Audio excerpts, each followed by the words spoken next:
Hello everyone. Today we will start the topic feedback. This is from the first unit communication skills.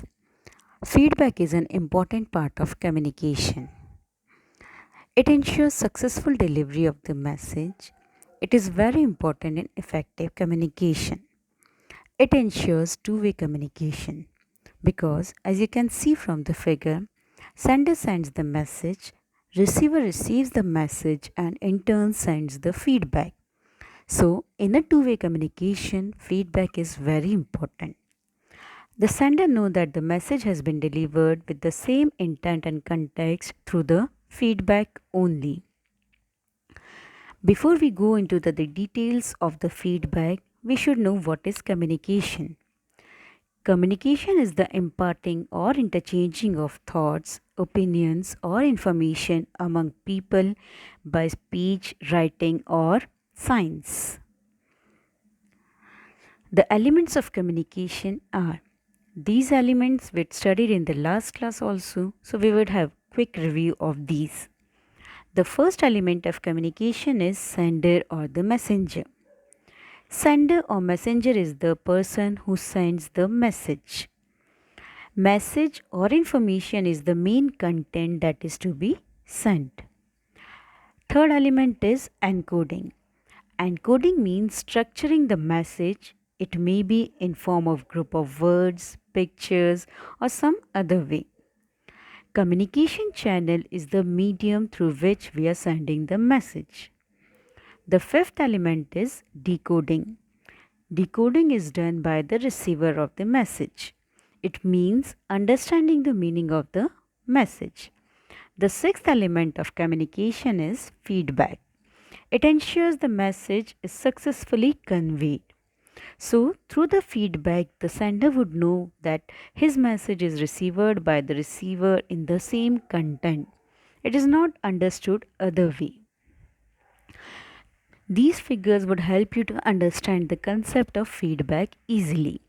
The first figure shows that the sender is sending the message and receiver is sending back the feedback.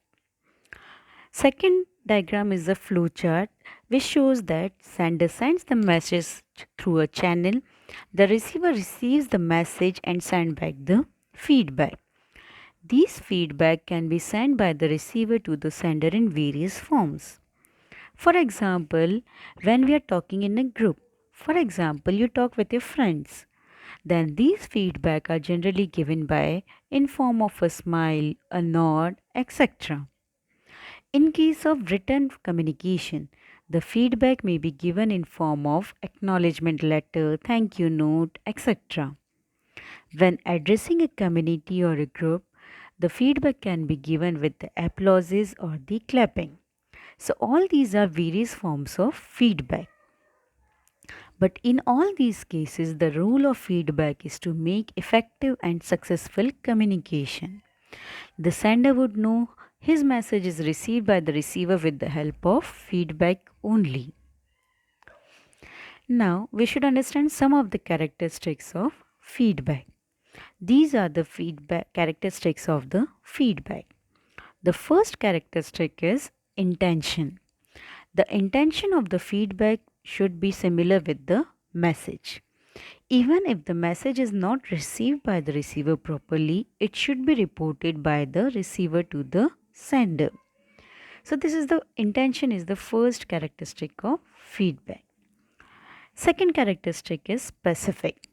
The feedback should be related with the message and it should be clear. The third characteristic is fair and non-judgmental. The message or the feedback should not pass any judgment or opinion. It should simply tell that message is received in the right form. Fourth characteristic is timeliness. The receiver should intimate the sender in proper time. It should not be delayed. So time is quite important when we are giving the feedback. Fifth characteristic is usefulness. The feedback should be important and useful for the sender so that the communication can be improved. The sixth characteristic is clarity. The feedback sent should be clear and it should be properly understood by the sender.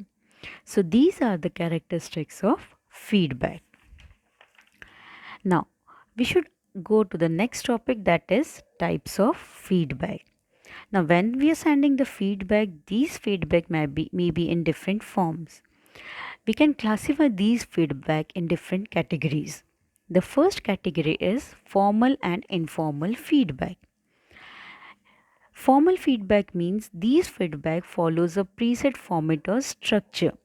There are some predefined points which the receiver should follow while forming the feedback.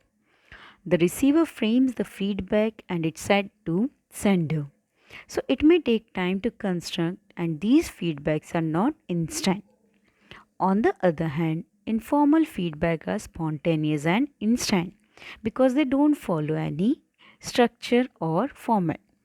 So they don't take any time to construct, they are spontaneous. Example of formal feedback and informal feedback are given here. Informal feedback can be in form of simply a letter sorry. And at the same time, formal feedback is please accept my apologies.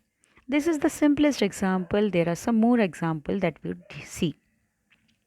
Second classification is descriptive and non-descriptive feedback.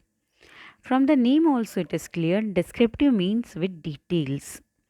In descriptive feedback, it provides meaningful information in detail and expressive way.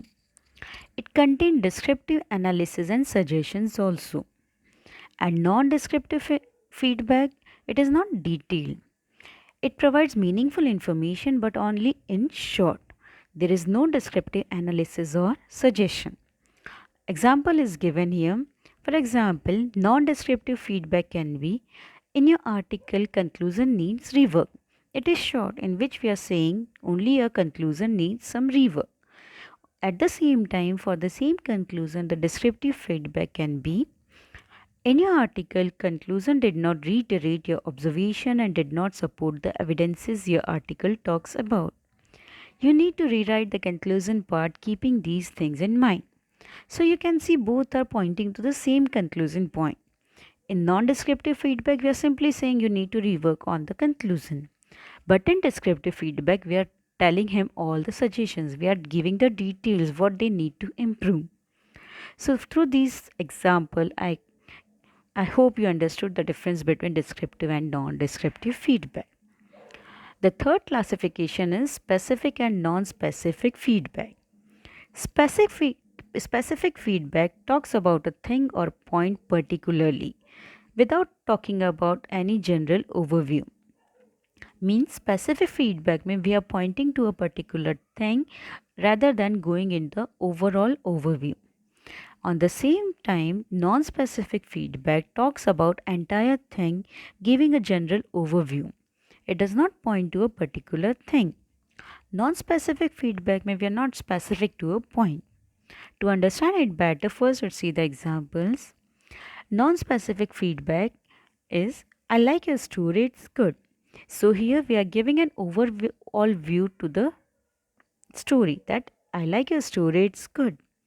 At the same time, specific feedback is specific to a particular part of the story. See this example. I like the way you described your grandpa's character. It makes me feel like I know him too. So here they are pointing to grandpa's character rather than the complete story. So specific feedback is specific to a particular point and non-specific feedback talks about the general overview. So these are the different types of feedback. The first is formal and informal feedback. Second is descriptive and non-descriptive feedback. And third is specific and non-specific feedback. I hope you understood the concept of feedback, its importance, its characteristics and types.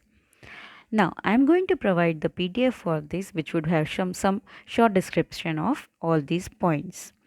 Along with that, I will also give a exercise. I would give some questions based on the feedback. Listen to the audio, listen to this audio and understand the concepts and try to solve the questions with the help of PDF. All the best. Happy learning. Thank you.